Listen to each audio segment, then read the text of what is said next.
Ameerikaa keessatti hiriirri mormii bulchiinsa Doonaald Tiraampii mata duree mootii abbaa irree hin barbaannu jedhuun adeemsifame.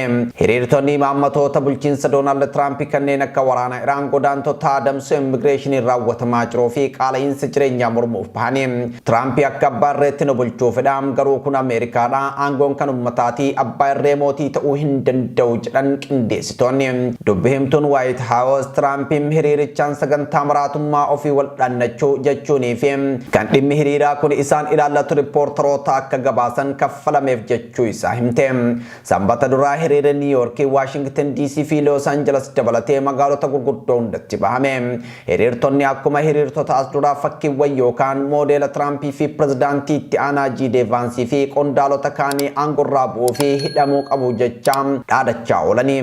Hiriirota mootii hin barbaannuun bahaman keessaa tokkoon kan sanbata duraa Minnesota bakka lammiileen Ameerikaa lama amajjii darbe Areenee Nikoolee Gudii fi Aleksim Peeriit humnoota immigireeshiniin itti ajjeefamanitti bahamedha. Ajjechaan lammiilee kanneenii rifaatuu guddaa kan uume yoo ta'u, tooftaa bulchiinsa Tiraamp immigireeshinii irratti hordofu irratti biyyattii guututti mormii kakaaseetii jira. Sanbata duraa lammiileen kumaatamaan lakkaman daandii guutuu mallattoolee fi fakkii namoota bebbeekamoo paartii Dimokiraatotaas qabatanii muummee waajjira mootummaa fuulduratti argamanii jiru.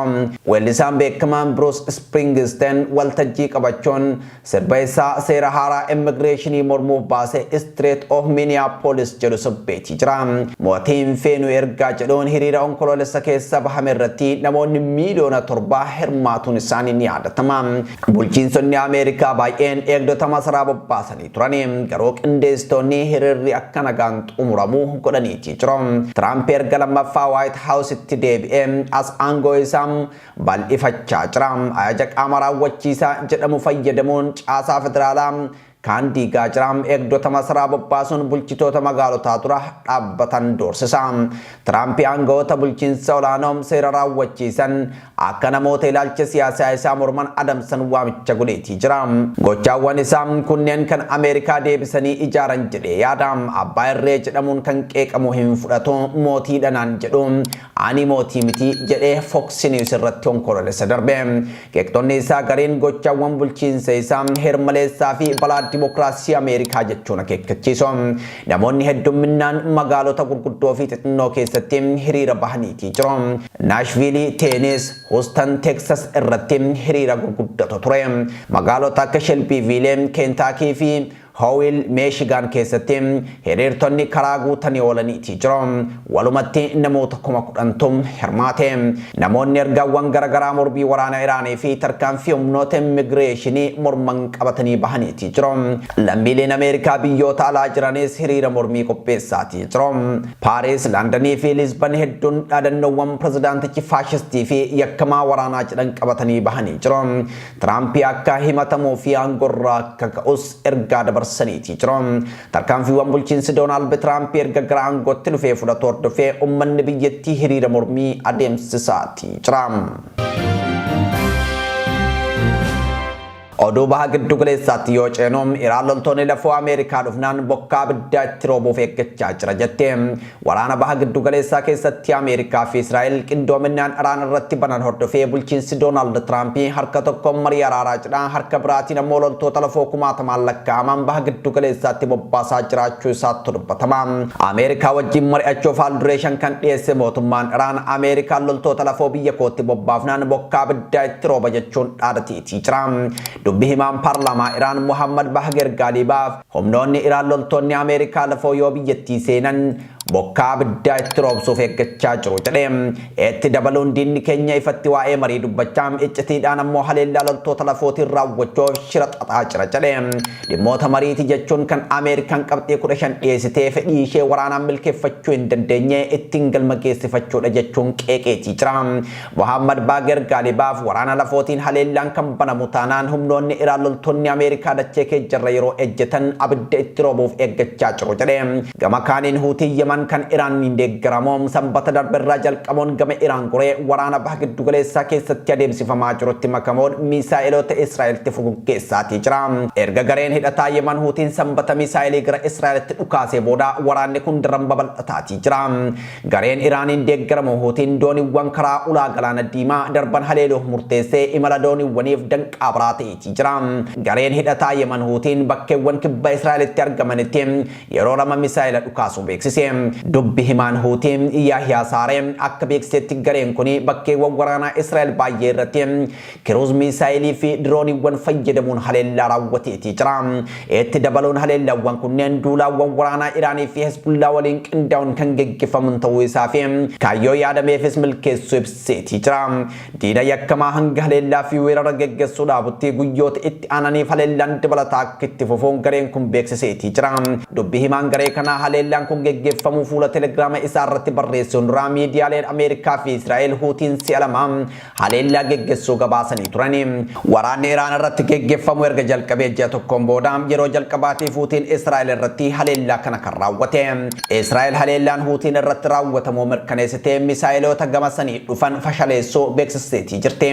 Qaamni nageenyaa galaanarraa gamtaa Awurooppaa dooniiwwan daangaa bishaanii Yemen irra imaluu akka dhaaban akeekkachiiseetii jira.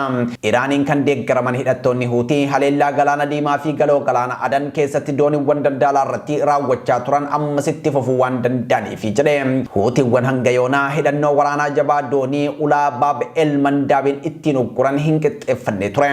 Humni galaanaa gamtaa Awurooppaa dooniiwwan daldalaa Ameerikaa fi Israa'el faana hidhata qaban hanga yaaddoon isaanii salphatutti akka gama qaama bishaanii Yemanii hin imallee akeekkachiiseetii jira. Gabaasa sanbata duraa baaseen humni galaanarraa kun balaa amma jiru olaanaadha jechuun ibseetii jira.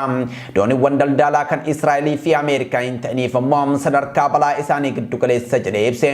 Huutiiwwan dooniiwwan ulaa kana darban kan haleeluu eegalee sadaasa bara 2023 kaaseeti.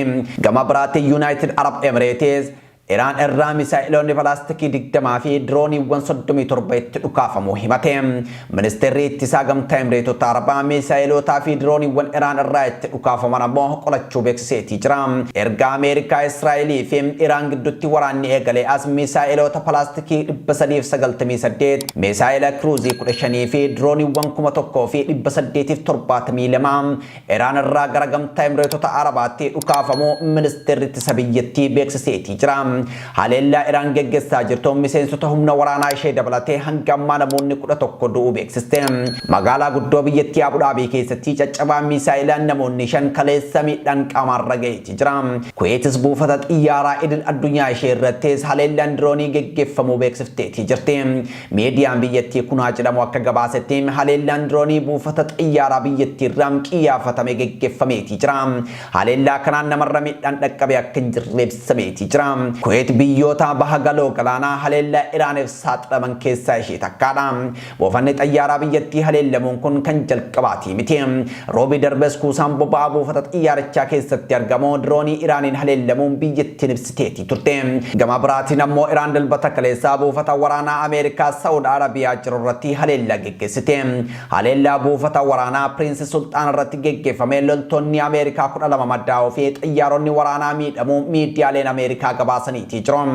Itti fufuu wiirtuu industirii kibbaa Israa'el gammoojjii Negev keessatti argamu Iraaniin haleellamee gubachuu miidiyaaleen Israa'el gabaasaniitii jiru. Miidiyaaleen uummataa Israa'el chaanaal 12 fi Times of Israel jedhaman viidiyoo arri jabaan wiirtuu industirii Naot Hovaaf jedhamu irraa bahu argisiisu qoodaniitii jiru. Bakki kun kibba magaalaa Bersaabehetti kan argamudha.